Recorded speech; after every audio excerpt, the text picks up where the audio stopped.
Last part में हमने देखा था कि मैक्स 9 पिलर्स की पेंटिंग को समझने की कोशिश कर रहा था, जहां उसे फर्स्ट पेंटिंग में एक टेक्निक दिखती है जिसे मैक्स परफॉर्म नहीं कर पा रहा था। तभी मास्टर जियो जियान सभी को कहते हैं कि अगर कैंडिडेट्स को पिलर्स वाली पेंटिंग समझनी है तो उन्हें स्काई ब्रिज के लेवल पार करने होंगे। लेकिन मैक्स वो लेवल पार नहीं कर पाता क्योंकि उसका अपोनेंट उसे हरा देता है। साथ ही उसे पता चलता है कि बोलन 2 लेवल पार कर चुका है और रोंग जुन ने भी 1 लेवल पार कर लिया है। ये जान के मैक्स सोच रहा था कि उसे बिना लेवल पार करे ही वो पेंटिंग समझनी होगी। तभी उसे एक अननोन मैसेज आता है जिसमें लिखा था कि मैक्स ब्लड फ्लो की मदद से लेवल 1 क्लियर कर सकता है। पर मैक्स के पास ब्लड फ्लो खरीदने के पैसे नहीं थे, इसलिए वो ब्लड फ्लो के क्रिएटर के सिंबल्स को पढ़ने की कोशिश करने लगता है, जिसने 3000 साल तक ट्रेनिंग करी थी। अब आगे तो इस पार्ट की शुरुआत में बबाता मैक्स से कहती है कि मैंने यहाँ पर सभी सिंबल्स को स्कैन कर लिया है, पर 72% सिंबल ही ब्लड फ्लो के क्रिएटर के हैं। तो मैक्स उन्हें समझने लगता है, लेकिन मैक्स ध्यान से देखता है कि उन सिंबल्स की हैंड राइटिंग अलग अलग थी। इसलिए मैक्स सोचता है कि किसी की हैंडराइटिंग इतनी जल्दी जल्दी नहीं बदलती। तभी वो समझ जाता है कि ब्लड फ्लो के क्रिएटर ने जानबूझ के अलग अलग हैंडराइटिंग से सिंबल बनाए हैं, क्योंकि वो हैंडराइटिंग की मदद से ही पिलर्स की पेंटिंग और कल्टीवेशन के बारे में समझा रहा है। अब मैक्स बोलता है कि वो क्रिएटर कोई घमंडी नहीं था जिसने बस अपनी अचीवमेंट के बारे में लिखा है, बल्कि उसने सीक्रेटली अपनी हैंडराइटिंग के थ्रू लोगों को गाइड करने की कोशिश करी है ताकि उसकी ये नॉलेज किसी गलत हाथ में ना आ जाए। अब मैक्स उस हैंडराइटिंग में छुपी नॉलेज को समझने की कोशिश करता है, जहां समझते हुए वो सोचता है कि बोलन ने 2 लेवल पार कर लिए हैं और वो अभी भी बहुत हार्ड प्रैक्टिस कर रहा है। साथ ही रोंग जुन को भी अपना मास्टर मिल गया है, इसलिए वो भी जल्द ही बोलन के करीब पहुंच जाएगा। लेकिन मैं इस हैंडराइटिंग के बावजूद भी ब्लड फ्लो के बिना कुछ नहीं कर सकता। अब मैक्स बोलता है कि अगर मुझे स्काई ब्रिज का पहला लेवल पार करना है तो मुझे कोई तरीका ढूंढना होगा। तभी वो देखता है कि बोलन भी वहां खड़ा होकर ब्लड फ्लो के क्रिएटर के सिंबल्स को देख रहा था। तभी बबाता मैक्स से कहती है कि बोलन यहाँ पर कई देर से खड़ा होकर उन सिंबल्स को देख रहा है। तो ये सुन के मैक्स बोलन के पास जाता है और उससे पूछता है कि क्या तुम भी इन सिंबल्स को समझने की कोशिश कर रहे हो। इस पे बोलन कहता है कि नहीं, ये सिंबल्स मेरे किसी काम के नहीं हैं, क्योंकि मेरा पिलर अलग है। मैं तो बस इस क्रिएटर की स्टोरी पढ़ना चाहता हूँ कि उसने 3000 साल तक कल्टीवेशन कैसे की, जिसमें उसने सिर्फ एक ही चीज को सीखने के लिए 3000 साल लगा दिए। ये सुन के मैक्स बोलन से कहता है कि ये क्रिएटर 3000 साल तक जीनियस बैटल का चैंपियन भी था, पर इसके अपोनेंट्स भी काफी ताकतवर होंगे, जिन्हें हराने के लिए इसने काफी मेहनत करी होगी ताकि वो उनसे ना हारे। इस पे बोलन कहता है कि मैं तुम्हारी बात से सहमत नहीं हूँ, क्योंकि मुझे लगता है कि कोई 3000 साल तक एक ही चीज बार बार कर सकता है, बस अपने अपोनेंट को हराने के लिए। वो बस खुद से कम्पीट कर रहा था, ना कि अपने अपोनेंट से, क्योंकि उसके अपोनेंट बार बार चेंज हो रहे थे, जिनसे अगर वो लगाव रखता तो वो पागल हो जाता। अब बोलन वहां से जाने लगता है, जिसे जाता देख मैक्स सोचता है कि बोलन और ब्लड फ्लो का क्रिएटर दोनों ही जीनियस बैटल के चैंपियन हैं, जिस वजह से बोलन इस क्रिएटर की लाइफ को मुझसे ज्यादा बेहतर समझ सकता है। तभी बोलन मैक्स से कहता है कि अगर तुम्हें ये जानना है कि तुम कैसे खुद को इम्प्रूव कर सकते हो तो तुम्हें इस शहर के बाहर जाना चाहिए।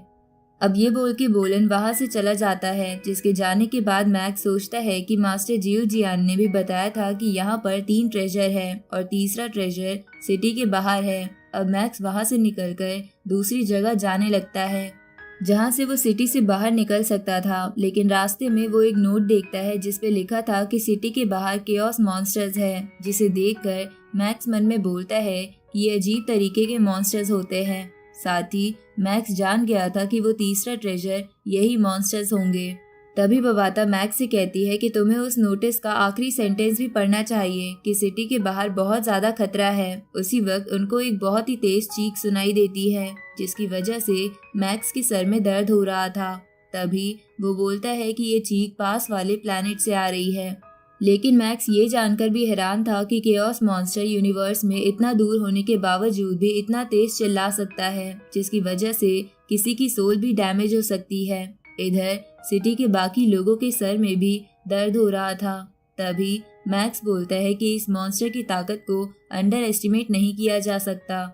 उसी वक्त मैक्स वहाँ किसी को आता देखता है, जिन्हें देखकर वो उनके पास आ जाता है और उसे पता चलता है कि वो और कोई नहीं बल्कि रोंग जुन, वूका और लोंग युन थे, जहाँ पर लोंग युन बहुत ज्यादा जख्मी था।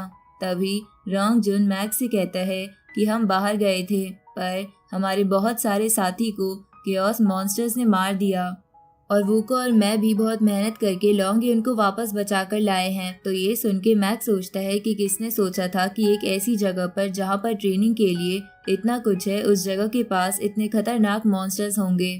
उसी वक्त बबाता कहती है कि ये सिटी यहाँ जानबूझकर बनी है ताकि स्टूडेंट्स केओस मॉन्स्टर से भी खुद को ट्रेन कर सके। ये सुन के मैक्स सोचता है कि लोंग युन भी बाहर जाके इतना इंजर्ड हो गया, अगर मैं गया तो मैं शायद मर जाऊंगा।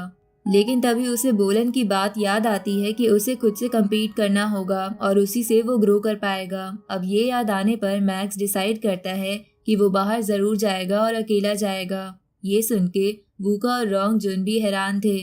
तभी मैक्स अकेला सिटी के बाहर निकल जाता है, जहाँ बाहर जाते समय मैक्स सोचता है कि मेरे सामने आज तक बहुत सारे खतरे आए हैं, जिनमें से मैं किसी से नहीं डरा, इसलिए मैं आज भी नहीं डरने वाला। अब मैक्स तेजी से सबसे पास वाले प्लैनेट चले जाता है, जहाँ पर उसे कोई नहीं दिखता, इसलिए वो सोचता है कि वो कहीं गलत तो नहीं आ गया। तभी वो केओस मॉन्स्टर उस प्लैनेट के ऊपर आके बैठ जाता है, जो उस प्लैनेट से भी बड़ा लग रहा था। अब मैक्स केओस मॉन्स्टर के पास जाने लगता है तो मॉन्स्टर अपने टेंटिकल से मैक्स पर हमला करता है और उसे अपनी ओर खींचकर जान से मारने की कोशिश करता है, लेकिन मैक्स उसके अटैक से बचने के लिए शील्ड बना लेता है। लेकिन वो समझ गया था कि इस मॉन्स्टर की स्किन बहुत ज़्यादा हार्ड है, इसलिए उसकी स्काई पियर्सिंग टेक्निक भी किसी काम की नहीं आएगी। तभी वो मॉन्स्टर मैक्स पर प्लैनेट फेंक कर मारता है, जिसे मैक्स रोकने की पूरी कोशिश करता है, पर उसी वक्त केओस मॉन्स्टर पीछे से आकर अपने हॉर्न से मैक्स पर हमला करता है, जहां वो हमले में उस प्लैनेट के आर पार निकल जाता है। तभी मैक्स अपनी पूरी ताकत का इस्तेमाल करके उस केओस मॉन्स्टर को एक बहुत बड़े प्लैनेट पर देकर मारता है, जिसके बाद वो अपने गॉडली आर्मामेंट से कई सारी स्वॉर्ड्स बना के उस मॉन्स्टर को एक जगह पकड़ लेता है और फिर उसी टेक्निक को परफॉर्म करने लगता है जो उसने उस पेंटिंग में देखी थी, जहाँ अब की बार मैक्स उस पेंटिंग को परफॉर्म करने में कामयाब हो जाता है, जिसकी वजह से वो मॉन्स्टर मर जाता है और मैक्स को उस मॉन्स्टर का कोर मिल जाता है, जिसे देखकर वो काफी खुश था। अब मैक्स उस कोर को अपनी बॉडी के अंदर डाल लेता है, जिसकी वजह से मैक्स का कोर और ताकतवर हो जाता है। साथ ही उसकी गोल्डन हॉर्न बेहेमोथ वाली बॉडी मेटल डोमेन को और भी अच्छे तरीके से समझ जाती है, लेकिन उसकी ह्यूमन वाली बॉडी इतनी तेज ग्रो नहीं कर सकती थी, पर फिर भी उसमें काफी चेंजेस आए थे। इसलिए मैक्स अब की बार 3 केओस मॉन्स्टर से लड़ता है, जहां लड़ते हुए वो सोचता है कि मेरे पास आगे बढ़ने के अलावा कोई रास्ता नहीं है। आगे हम 8 महीने बाद का सीन देखते हैं, जहां पर इन 8 महीनों में बोलन ने स्काई ब्रिज का लेवल 3 भी पार कर लिया था। साथ ही फैंटम जेलिस ने भी लेवल 1 को क्लियर कर लिया था, जिसकी वजह से अब वो रोंग जुन के बराबर था। पर कैंगबो मानियो को अब भी मैक्स का इंतजार था कि वो लेवल 1 पार करेगा। तभी मैक्स स्काई ब्रिज के पास आ जाता है। इधर हम वूका और रोंग जुन को देखते हैं, जहां वूका रोंग जुन से कहती है कि फैंटम जेलिस फर्स्ट लेवल को पार करके काफी घमंडी हो गया है, क्योंकि मैक्स ने जीनियस बैटल में फैंटम जेलिस को हराया था, लेकिन वो लेवल 1 क्लियर नहीं कर पाया और फैंटम जेलिस ने कर लिया। इसलिए वो अब सबसे कहता है कि वो अब मैक्स को आराम से हरा सकता है।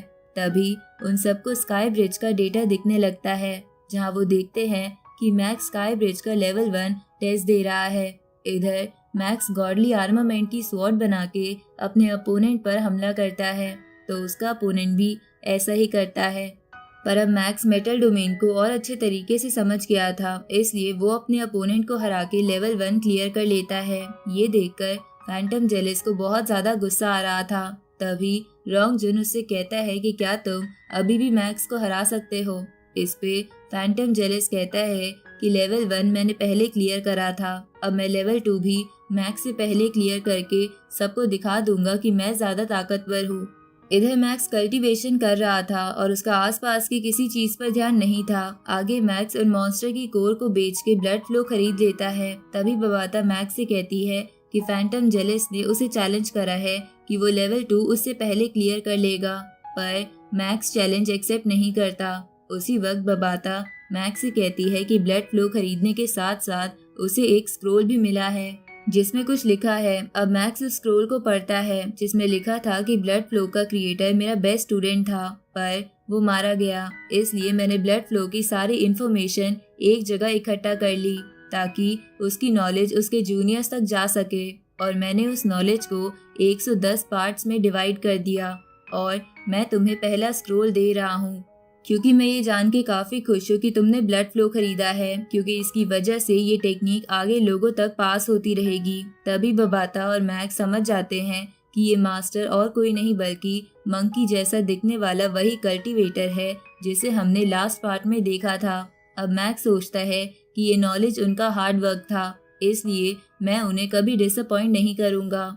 अब मैक्स ब्लड फ्लो की मदद से पहली पेंटिंग को समझने की कोशिश करता है, जहां उसे उस पेंटिंग में 108 कोड्स दिखते हैं, जिन्हें देखकर मैक्स सोचता है कि मैं और मेरी क्लोन बॉडी साथ में मिलकर इन्हें सीख सकते हैं, लेकिन इसके बावजूद भी इसमें काफी समय लगेगा।